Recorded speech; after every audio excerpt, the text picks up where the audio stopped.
လန်းအစာမှာတော့မိုင်ရာဆိုတဲ့အမျိုးသမီးလေးကိုတွေ့ရမှာပါသူမဟာခင်ပွန်းဖြစ်သူအေဒန်နဲ့အတူအေးချမ်းတာရတဲ့ဘဝလေးကိုပိုက်ဆိုင်ထားသူဖြစ်ပါတယ်သူတို့ဇနီးမောင်နှမနဲ့အတူဗန်ညာဆိုတဲ့တူမလေးပြောင်လေးရှိနေပါတယ်ဗန်ညာရဲ့မိဘတွေဟာထူးဆန်းတဲ့အခြေအနေတစ်ခုမှာတည်ဆုံးသွားခဲ့တာကြောင့်မိုင်ရာတို့ဇနီးမောင်နှမကပဲသူမကိုမွေးစားထားတာပါသူမမိဘမဲ့ဖြစ်နေတာကိုမသိစေရအောင်အေဒန်နဲ့မိုင်ရာတို့ကသမီးအရင်လေးလိုပဲအစွမ်းကုန်ဂရုစိုက်ပြီးချစ်ပေးကြပါတယ်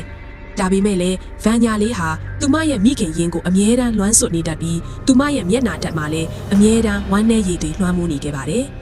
အေဒန်ဟာအယုတ်စစ်ရုံတစ်ခုကိုပိုင်ဆိုင်ထားပြီးကိုရိုင်လည်းအယုတ်တွေကိုဖန်တီးရောင်းချသူပါမကြခင်မှာပဲသူဟာဆာဘရီနာလို့အမည်ပေးထားတဲ့အယုတ်လေးတွေကိုထုတ်လုပ်ခဲ့ပြီးကလေးတွေကြားမှာအရန်ကိုလူကြိုက်များနေပါတယ်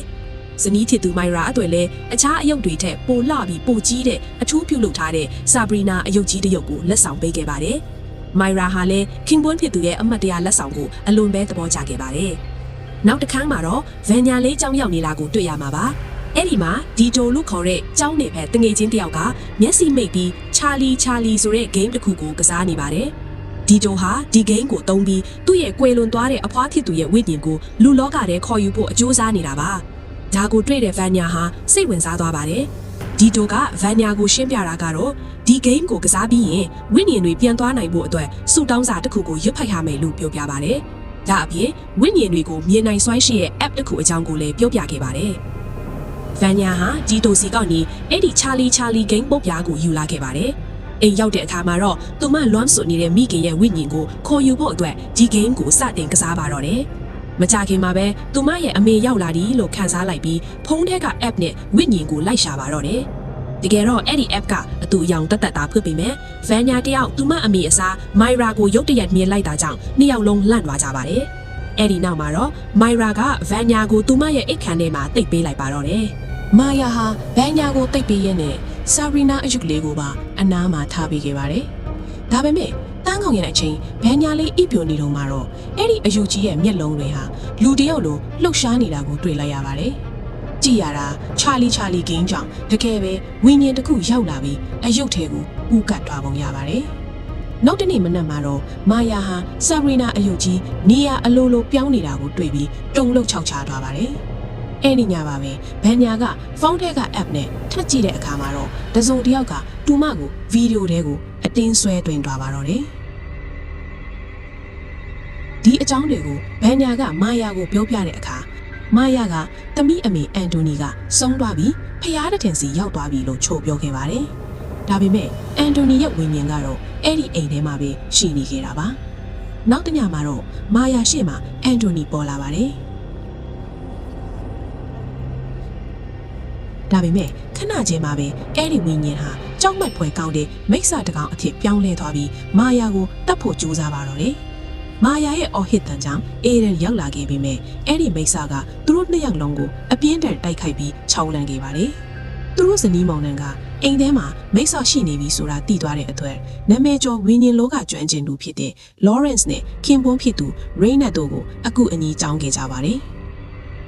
Lawrence ကအိမ်ကိုရောက်လာပြီးချာလီဂိမ်းကနေတဆင့်အန်တိုနီရဲ့ဝိညာဉ်ကိုတစ်ဖက်လောကထဲပြန်ပို့ဖို့ကြိုးစားပါတယ်။ဒါပေမဲ့မျော်လင့်တဲ့ပဲဂိမ်းပုတ်ပြားကအလိုလိုမီးလောင်ကျွမ်းသွားပြီးမီးတွေလည်းပြတ်သွားခဲ့ပါတယ်။အမောင်ထဲမှာမိစ္ဆာကဗန်ညာရဲ့ခန္ဓာကိုယ်ကိုထိန်းချုပ်လိုက်ပြီး Lawrence ကိုတိုက်ခိုက်ပါတော့တယ်။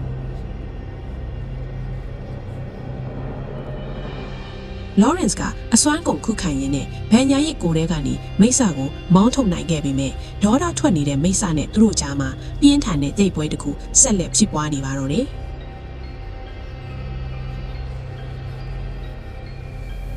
Lawrence ဟာမိစ္ဆာကိုနှိမ်နှင်းဖို့ကြိုးစားပေမဲ့အမားတစ်ခုလွတ်မိသွားပါတယ်။အဲ့ဒါကတော့ Sabrina အယုတ်ကိုအိမ်အပြင်ဘက်အထိယူဆောင်လာမိတာပါပဲ။အဲ့ဒီအယုတ်ကတစင်ဘာဂီယာလို့ခေါ်တဲ့မိစ္ဆာဇိုးဟာအပြင်လောကကိုထွက်လာနိုင်ခဲ့ပါတယ်။ Lawrence ကဒီမိစ္ဆာကိုမှတ်မိသွားပါတယ်။ဒါဟာတာမန်ဝိညာဉ်မဟုတ်ဘဲအလွန်အစွမ်းထက်ပြီးဒေါသကြီးတဲ့မိစ္ဆာရဲ့ရင်သွေးပဲဖြစ်ပါတယ်။ဒီနေရာမှာဗန်ညာရဲ့မိဘတွေဘာကြောင့်တေဆုံးခဲ့တယ်လဲဆိုတဲ့အမှန်တရားပေါ်လာပါတော့တယ်။လွန်ခဲ့တဲ့အချိန်ကဗန်ညာရဲ့အမေအန်တိုနီကိုဒီဘာဂီယာမိစ္ဆာကပဲပူးကထိန်းချုပ်ပြီးဗန်ညာရဲ့အဖေကိုတတ်ခိုင်းတာပါ။ အဲ့ဒီတုန်းကလည်း Lawrence တို့ဇနီးမောင်နှမကပဲမိစ္ဆာကိုပြန်မောင်းထုတ်ခဲ့ပေမဲ့အန်တိုနီပါအသက်ဆုံးရှုံးခဲ့ရပါတယ်အခုလေဗန်ညာကသူမအမေရဲ့ဝိညာဉ်ကိုခေါ်ယူလိုက်ရကနေဒီမိစ္ဆာဆိုးပါပြန်ပါလာခဲ့တာဖြစ်ပါတယ်ဒီမိစ္ဆာကိုတတ်နိုင်တဲ့တခုတည်းသောနီးလန်းကတော့ Lawrence ဒီမှာရှိတဲ့ရှေးဟောင်းဓားမြောင်နဲ့ထိုးတက်ဖို့ပါပဲဒီဓားမြောင်ကိုဂူတစ်ခုထဲမှာမိစ္ဆာတစ်ကောင်ကဝတ်ထားခဲ့တာဖြစ်ပြီးရဲနက်ကရှာဖွေတွေ့ရှိထားတာပါနောက်တနေ့မှာတော့ဘာဒီယာမိစ္ဆာဟာမိုင်ရာရဲ့ခန္ဓာကိုယ်ထဲကိုဝင်ရောက်ပူးကပ်လိုက်ပြီးအားလုံးကိုဓားနဲ့လိုက်လံတိုက်ခိုက်ပါတော့တယ်Lawrence က Myra ကိုဖမ်းချုပ်ပြီးဝိညာဉ်နှင်းထုတ်ဖို့ exorcism ကိုပြင်ဆင်ရပါတယ်။ဇက်လန်ဟာအတိတ်ကိုပြန်သွားတဲ့အခါမှာတော့ပိုပြီးထိတ်လန့်စရာကောင်းတာကိုတွေ့ရပါတယ်။တကယ်တော့ဒီမိုက်စာကိုလူလောကထဲကိုစတင်ခေါ်ဆောင်နေတာတခြားသူမဟုတ်ဘဲအေဒင်ကိုယ်တိုင်ပဲဖြစ်နေတာပါ။အေဒင်မှာအာကလို့ခေါ်တဲ့အကူတစ်ယောက်ရှိပြီးသူတို့အဖေကအာကရဲ့အယုတ်ဒီဇိုင်းတွေကိုပဲအမြဲဦးစားပေးခဲ့ပါတယ်။အဖေဆုံးသွားရဲ့အခါမှာလဲအမွေရဲ့60%ကိုအာကကိုပေးခဲ့တာကြောင့်အေဒင်ဟာအညိုအတေးတွေဖြစ်လာခဲ့ပါတယ်။ဒါကြောင့်ပဲသူဟာသူ့အကိုအာကကိုတတ်ဖို့အတွက်စုံကဝေထျောက်စီကိုတွားခဲ့ပါတော့တယ်။ အေဒန်ဟာသူ့အကိုအာကရဲ့ပိုင်ဆိုင်မှုအားလုံးကိုလောဘတက်ပြီးအပိုင်စည်းကျင်တာကြောင့်စုံကဝေတယောက်နဲ့ပေါင်းပြီးဘာကရားဆိုတဲ့မိစ္ဆာကိုခေါ်ယူခဲ့တာပါဒီမိစ္ဆာဟာလူခန္ဓာကိုယ်တစ်ခုကိုလိုချင်နေတာချစ်ပြီးအစကတော့အာကကိုပူးကပ်ဖို့ကြိုးစားခဲ့ပေမဲ့အာကကစိတ်သက်ခိုင်မာလို့မအောင်မြင်ခဲ့ပါဘူး